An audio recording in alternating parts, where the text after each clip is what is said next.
ಆತ್ಮೀಯ ಸ್ನೇಹಿತರೆ, ಇವತ್ತಿನ ತರಗತಿಯನ್ನು 2025ರ ಮೂರನೇ ಪರೀಕ್ಷೆಯಲ್ಲಿ ಬಂದಿರತಕ್ಕಂಥ ಈ ಭಾಗದ ಪ್ರಶ್ನೆಯಲ್ಲಿ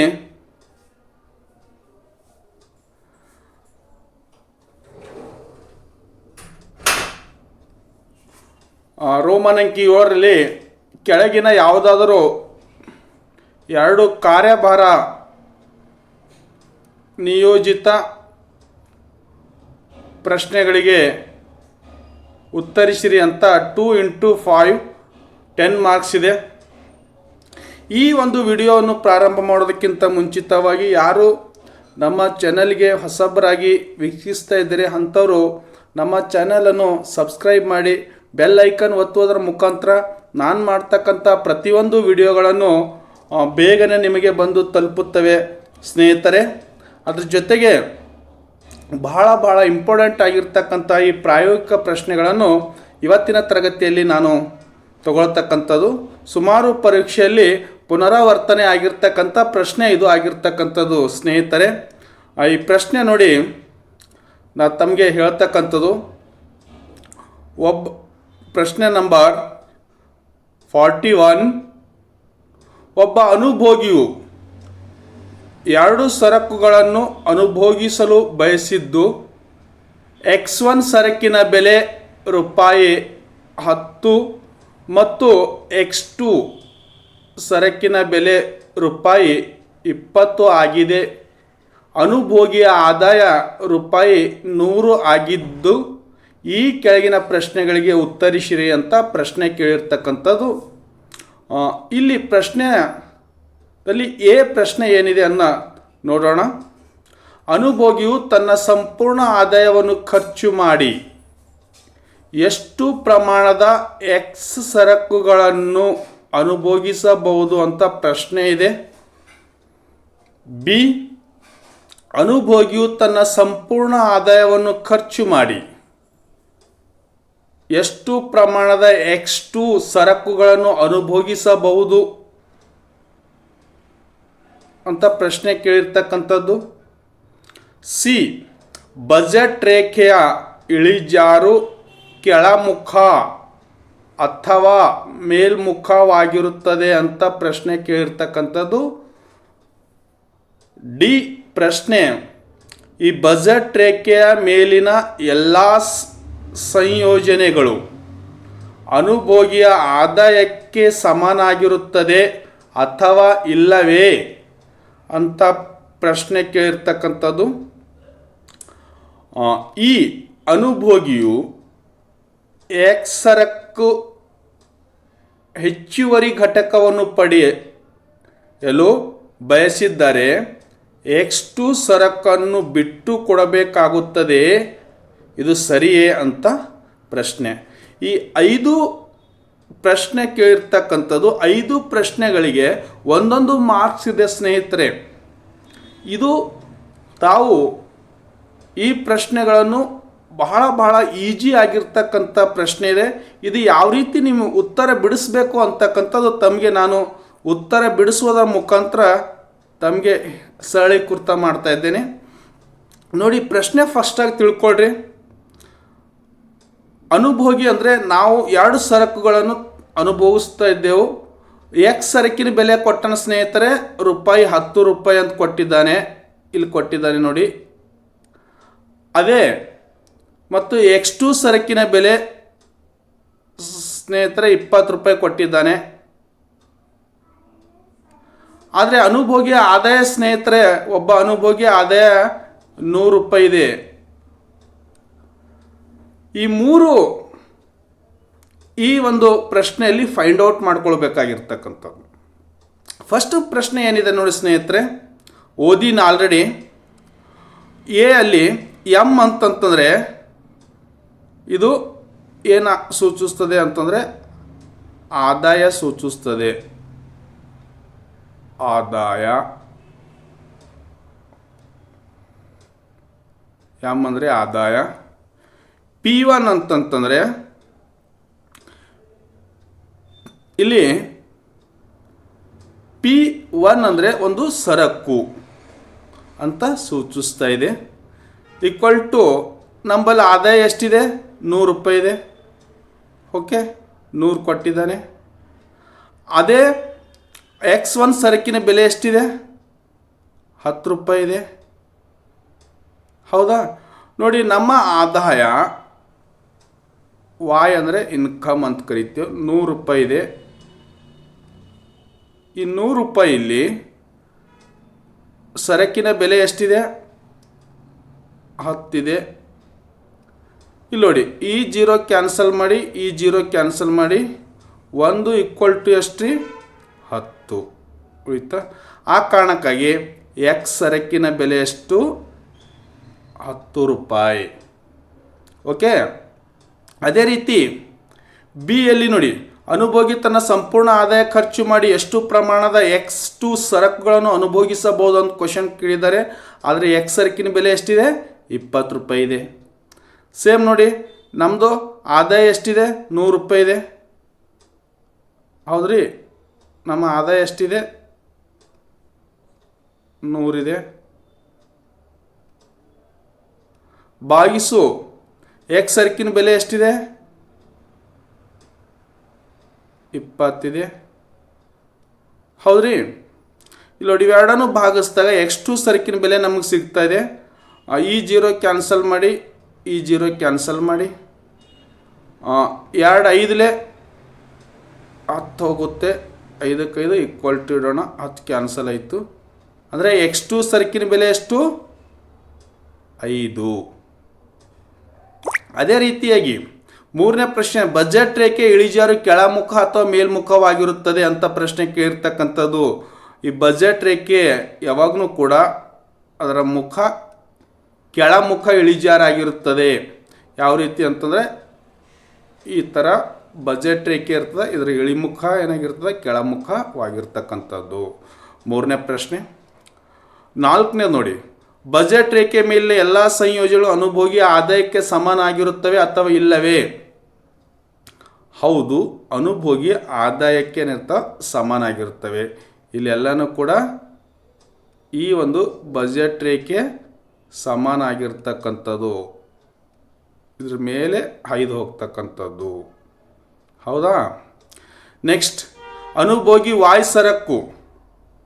ಅನುಭೋಗಿ Y1 ಸರಕಿನ ಹೆಚ್ಚುವರಿ ಘಟಕವನ್ನು ಪಡೆಯಲು ಬಯಸಿದ್ದರೆ X2 ಸರಕು ಬಿಟ್ಟು ಕೊಡಬೇಕಾಗುತ್ತದೆ. ಇದು ಸರಿಯೇ ಅಂತ ಪ್ರಶ್ನೆ ಕೇಳಿರ್ತಕ್ಕಂಥದ್ದು. ಉತ್ತರ ಹೌದು, ಇದು ಸರಿಯೇ ಅಂತಕ್ಕಂಥದ್ದು. ಇಷ್ಟೇ ಬರೆದಿದ್ದಾರೆ ಸ್ನೇಹಿತರೆ, ನಿಮಗೆ 5 ಅಂಕಗಳನ್ನು ಖಚಿತವಾಗಿ ಬರ್ತಕ್ಕಂಥದ್ದು. ನೀವು ಇನ್ನೊಂದು ತಿಳ್ಕೊಳ್ಬೇಕು, ಈ ಬಜೆಟ್ ಕ್ವಶನ್ ಇದೇ ರೀತಿ ಇರ್ತದಂತ ಕ್ವಶನ್ ಇರೋದು ಇದೇ ರೀತಿ. ಆದರೆ ಇಲ್ಲಿ ಏನು ಮಾಡ್ತಾನೆ? ಸರಕಿನ ಬೆಲೆ ಚೇಂಜ್ ಮಾಡಿರ್ತಾನೆ. X1 ಸರಕಿನ ಬೆಲೆ ಚೇಂಜ್ ಕೊಡ್ತಾನೆ, X2 ಸರಕಿನ ಬೆಲೆ ಚೇಂಜ್ ಕೊಡ್ತಾನೆ. ಆದರೆ ಆದಾಯದಲ್ಲಿ ಕೂಡ ಚೇಂಜ್ ಕೊಡ್ಬೋದು. ಈ 3 ಪಾಯಿಂಟ್ಗಳನ್ನು ನೀವು ಜ್ಞಾಪಕದಲ್ಲಿ ಇಟ್ಕೊಂಡಿದ್ದೆ ಆದರೆ ನೀವು ಈಜಿಯಾಗಿ ಎಲ್ಲ ಪ್ರಶ್ನೆಗಳಿಗೂ ಸರಳವಾಗಿ ಬಿಡಿಸ್ಲಿಕ್ಕೆ ಅನುಕೂಲ ಆಗಿರ್ತಕ್ಕಂಥದ್ದು. ಇದು ಒಂದು ಪ್ರಾಯೋಗಿಕ ಪ್ರಶ್ನೆ ಆಗಿರ್ತಕ್ಕಂಥದ್ದು. ಅದೇ ರೀತಿ ಎರಡನೇ ಪ್ರಾಯೋಗಿಕ ಪ್ರಶ್ನೆ 42 ಪ್ರಶ್ನೆ ನೋಡಿ. ಇದು ಒಂದು ಹೊಸ ರೀತಿಯ ಸ್ವಲ್ಪ ಕ್ಲಿಷ್ಟಕರವಾಗಿರ್ತಕ್ಕಂಥ ಪ್ರಶ್ನೆ ಇರ್ತಕ್ಕಂಥದ್ದು ಸ್ನೇಹಿತರೆ. ಸಮಗ್ರ ಬೇಡಿಕೆ ಅಂದರೆ AD ಅಂತಂದರೆ ಅಗ್ರಿಗೇಟ್ ಡಿಮ್ಯಾಂಡ್ ಮತ್ತು ಸಮಗ್ರ ಪೂರೈಕೆ AS ಅಂತಂದರೆ ಅಗ್ರಿಗೇಟ್ ಸಪ್ಲೈ ಅನ್ನು ಕಂಡುಹಿಡಿಯುವ ಮೂಲಕ ಈ ಕೆಳಗಿನ ಪಟ್ಟಿಯನ್ನು ಪೂರ್ಣಗೊಳಿಸಿ ಮತ್ತು ಸಮತೋಲನ ಆದಾಯ ಮಟ್ಟವನ್ನು ತಿಳಿಸಿ ಅಂತ ಪ್ರಶ್ನೆ ಕೇಳಿರ್ತಕ್ಕಂಥದ್ದು. ಇದಕ್ಕೂ ಕೂಡ 5 ಮಾರ್ಕ್ಸ್ ಇದೆ ಸ್ನೇಹಿತರೆ ಅಥವಾ ವಿದ್ಯಾರ್ಥಿಗಳೇ. ಇಲ್ಲಿ ನೋಡಿ, Y ಕೊಟ್ಟಿದ್ದಾನೆ. ಈ 3 ಕಾಲಮ್ ಪ್ರಶ್ನೆಯಲ್ಲಿ ಕೊಟ್ಟಿರ್ತಕ್ಕಂಥದ್ದು. ಹೌದಾ? YCI ಇಲ್ಲಿ ನೋಡಿ, Y 0, 10, 20, 30, 40, 50. Y ಅಂದರೆ ನಾವೇನು ಕರಿತೇವೆ? ಆದಾಯ, ಇನ್ಕಮ್ ಅಂತ ಕರಿತೇವೆ. ಹೌದಾ? ಇನ್ಕಮ್. ಇಲ್ಲಿ ಕನ್ಜಂಪ್ಷನ್ ಅಂತಂದರೆ ಅನುಭೋಗ, ಕನ್ಜಂಪ್ಷನ್. ನೆಕ್ಸ್ಟ್ I ಅಂತಾರೆ ಇನ್ವೆಸ್ಟ್ಮೆಂಟ್. ಹೌದಾ? ನೋಡಿ, ಈ 3 ಕಾಲಮ್ಗಳನ್ನು ಕೊಟ್ಟಿದ್ದಾನೆ. ವಾಯ್ ವಾಯ್ 0, 10, 20, 30, 40, 50 ವಾಯ್ ಆಯ್ತಾ. ಕನ್ಸಂಪ್ಷನ್ ಅನುಭೋಗ ಅಥವಾ ಅನುಭೋಗ ಅಂತ ಕರಿತೇವೆ. 5, 10, 15, 20, 25, 30.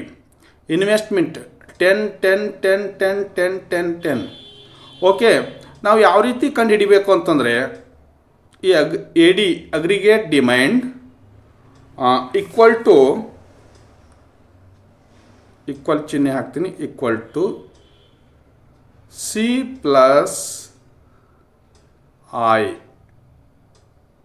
C ಪ್ಲಸ್ I ಅಂದರೆ ಕನ್ಸಂಪ್ಷನ್ ಪ್ಲಸ್ ಇನ್ವೆಸ್ಟ್ಮೆಂಟು ಅಂತಂದರೆ ಈ C column plus I column ಎರಡು ಏನು ಮಾಡಬೇಕಂತಂದರೆ ನಾವು ಪ್ಲಸ್ ಮಾಡಬೇಕು. ಹೌದಾ?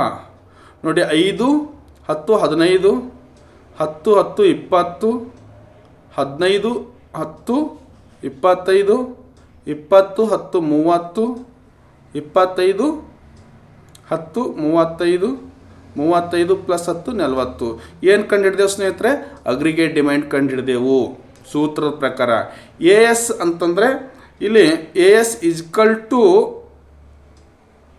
Y. ಇದು ಕೇನ್ಸ್ ಅವರ ಒಂದು ಮಾದರಿಯ ಪ್ರಕಾರ ಪೂರೈಕೆ ರೇಖೆ AS aggregate supply equal to Y income. ಇಲ್ಲಿ ನೋಡಿ, 0ಕ್ಕೆ 0, 10, 10, 20, 20, 30, 30, 40, 40, 50, 50. ಈ ರೀತಿ aggregate demand and aggregates supply ಕಂಡು ಹಿಡಿರ್ತಕ್ಕಂಥದ್ದು ಕ್ವಶನ್ ಕೇಳಿದ್ದಾರೆ. ಆ ಕ್ವಶನ್ದಲ್ಲಿ ಮುಂದುವರೆದು ಏನು ಮಾಡಿದ್ದಾರೆ, ಸಮತೋಲನದ ಮಟ್ಟದ ಆದಾಯವು ಏನಾಗಿರ್ತದೆ ಅಂತಂದರೆ, ಇಲ್ಲಿ ನೋಡಿ, ನಮ್ಮದು ಆದಾಯ ಎಷ್ಟು 30 ಇದೆನಾ? ಈ ಸಮತೋಲನ ಆದಾಯ 30 ಇರೋದರಿಂದ ಅಗ್ರಿಗೇಟ್ ಡಿಮ್ಯಾಂಡ್ ಮತ್ತು ಅಗ್ರಿಗೇಟ್ ಸಪ್ಲೈನೂ ಕೂಡ ಏನಾಗಿದೆ ಅಂತಂದರೆ 30 ಆಗಿರ್ತಕ್ಕಂಥದ್ದು. ಈ ನಾನು ಗೆರೆ ಹಾಕ್ತಕ್ಕಂಥದ್ದು ಸ್ನೇಹಿತರೆ ನೋಡ್ಕೊಳ್ಳಿ. Y 30 ಇದೆ, AD 30 ಬಂತ ಮತ್ತು AS 30. ಆ ಕಾರಣಕ್ಕಾಗಿ ಸಮತೋಲನ ಮಟ್ಟದ ಆದಾಯವು ಎಷ್ಟಾಗಿದೆ ಅಂತಂದರೆ 30 ಆಗಿದೆ. ಇದು ಉತ್ತರ. ಇಷ್ಟು ಬರೆದಿದ್ದಾದರೆ ತಮಗೆ 5 ಅಂಕಗಳನ್ನು ಬರ್ತವೆ ವಿದ್ಯಾರ್ಥಿಗಳೇ. ಅದ್ರ ಜೊತೆಗೆ ಏನಿದೆ ಅಂತಂದ್ರೆ ಲಾಸ್ಟ್ 3 ಪ್ರಶ್ನೆ ಕೊಟ್ಟಿರ್ತಾರೆ ಪ್ರಾಯೋಗಿಕದಲ್ಲಿ. ತಾವುಗಳನ್ನು 2 ಬಿಡಿಸಿದ್ದಾದರೆ ಸಾಕು. ಆದರೆ ಇಲ್ಲೊಂದು ಪ್ರಶ್ನೆ ಕೊಟ್ಟಿದ್ದ, ಅದೊಂದು ಪ್ರಶ್ನೆ ತಮಗೆ ಹೇಳ್ತಾ ಇದ್ದೇನೆ. ಪ್ರಶ್ನೆ ಸಂಖ್ಯೆ 43ರಲ್ಲಿ ಈ ಕೆಳಗಿನ ಭಾಳ ಈಜಿ ಪ್ರಶ್ನೆ ಇದೆ. ಕೆಳಗಿನ ಯಾವುದಾದರೂ 5 ದೇಶಗಳ ಕರೆನ್ಸಿಗಳನ್ನು ಹೆಸರಿಸಿ ಅಂತ ಕೊಟ್ಟಿರ್ತಾರೆ. ತಾವುಗಳನ್ನು 5 ರಾಷ್ಟ್ರ, ಯಾವುದಾದ್ರೂ 5 ರಾಷ್ಟ್ರ ಕರೆನ್ಸಿಯನ್ನು ತಾವು ಹೆಸರಿಸಬೇಕಾಗಿರ್ತಕ್ಕಂಥದ್ದು ಪ್ರಶ್ನೆ ಇದೆ. ಇಲ್ಲಿ ನೋಡಿ ಪ್ರಶ್ನೆ, USA ಏನಂತೇವೆ ನಾವು, ಆ ಒಂದು ದೇಶದ ಕರೆನ್ಸಿಗೆ US ಡಾಲರ್ ಅಂತ ಕರಿತೇವು. ಜರ್ಮನಿಯಲ್ಲಿ ಯುರೋ ಅಂತ ಕರಿತೇವು. ಚೀನಾದಲ್ಲಿ ಏನು ಕರಿತೇವೆ ಅಂದ್ರೆ ಆ ದೇಶದ ಕರೆನ್ಸಿ ಹೆಸರು ರನ್ಮಿನ್ ಬಿ ಯುಹಾನ್ ಅಂತ ಕರಿತೇವೆ, ಚೀನಾ ದೇಶದು. ಯುನೈಟೆಡ್ ಸ್ಟೇಟ್ ಆಫ್ ಯುರೋಪಿಯನ್ದಲ್ಲಿ ದಿರಾಮ್ ಅಂತ ಕರಿತೇವೆ. ರಷ್ಯಾದಲ್ಲಿ ರೋಬಲ್ ಅಂತ ಕರಿತೇವೆ. ಹಾಗೆ UK ಯುನೈಟೆಡ್ ಕಿಂಗ್ಡಮ್ದಲ್ಲಿ ಪೌಂಡ್ ಸ್ಟೈಲಿನ್ ಅಂತ ಕರಿತೇವೆ. ಜಪಾನ್ದಲ್ಲಿ ಯೆನ್ ಅಂತ ಕರಿತೇವೆ. ಅರ್ಜೆಂಟೀನಾ ಪೋಸೋ ಅಂತ ಕರಿತೇವೆ. ಬಾಂಗ್ಲಾದೇಶದಲ್ಲಿ ಡಾಕಾ ಅಂತ ಕರಿತೇವೆ. ಹಾಗೆ ಭಾರತದಲ್ಲಿ ನಾವು ಏನು ಕರಿತೇವೆ ಅಂತಂದರೆ, ತಮಗೆ ಪ್ರಶ್ನೆ ಆಗಿರ್ತಕ್ಕಂಥದ್ದು, ಭಾರತದಲ್ಲಿ ರೂಪಾಯಿ ಅಂತ ಕರಿತೇವೆ. ಇಷ್ಟುದಲ್ಲಿ ತಾವು ಯಾವುದಾದರೂ 5 ದೇಶದ ಹೆಸರು ಮತ್ತು ದೇಶದ ನಾಣ್ಯ ಅಥವಾ ಕರೆನ್ಸಿ ಬರೆದಿದ್ದೇ ಆದರೆ ನಿಮಗೂ ಕೂಡ ಇಲ್ಲಿ 5 ಮಾರ್ಕ್ಸ್ ಇದೆ ಸ್ನೇಹಿತರೆ. ಇದರಲ್ಲಿ ಯಾಂಥ ಪ್ರಶ್ನೆಗಳನ್ನು ಕೇವಲ ಪ್ರಾಯೋಗಿಕ ಪ್ರಶ್ನೆಯಲ್ಲಿ ಬರ್ತವೆ. ಅರ್ಥಶಾಸ್ತ್ರದಲ್ಲಿ ಬಹಳ ಈಜಿ ಆಗಿರ್ತಕ್ಕಂಥ ಪ್ರಾಯೋಗಿಕ ಪ್ರಶ್ನೆಗಳಿರ್ತವೆ. ತಾವುಗಳನ್ನು ನಮ್ಮ ಇಂಥ ಕ್ಲಾಸ್ಗಳನ್ನು ಕೇಳಿ ತಾವು ಈಜಿಯಾಗಿ 10 ಮಾರ್ಕ್ಸ್ಗಳನ್ನು ತಾವು ಪರೀಕ್ಷೆಯಲ್ಲಿ ಪಡ್ಕೊಳ್ಬೋದು ಅಂತಕ್ಕಂಥದ್ದು ತಾನು ತಮಗೆ ಹೇಳ್ತಕ್ಕಂಥದ್ದು. ಈ ಒಂದು ಕ್ಲಾಸಿನ ಸದುಪಯೋಗ ನಿಮಗೆ ಆಗಿದ್ದೇ ಆದರೆ ಮತ್ತೊಮ್ಮೆ ನಮ್ಮ ವಿಡಿಯೋಗಳನ್ನು ನಿಮ್ಮ ಸ್ನೇಹಿತರಿಗೆ ಶೇರ್ ಮಾಡುವುದರ ಮುಖಾಂತರ ನಮಗೆ ಸಪೋರ್ಟ್ ಮಾಡಬೇಕೆಂದು ಹೇಳುತ್ತಾ ಇವತ್ತಿನ ತರಗತಿಯನ್ನು ಇಲ್ಲಿಗೆ ಮುಗಿಸ್ತಾ ಇದ್ದೇನೆ. ಮತ್ತೆ ಮುಂದಿನ ತರಗತಿಯಲ್ಲಿ ನಾವು ನೀವು ಭೇಟಿಯಾಗೋಣ ಅಂತಕ್ಕಂಥದ್ದು ಹೇಳುತ್ತಾ ಎಲ್ಲರಿಗೂ ಧನ್ಯವಾದಗಳು.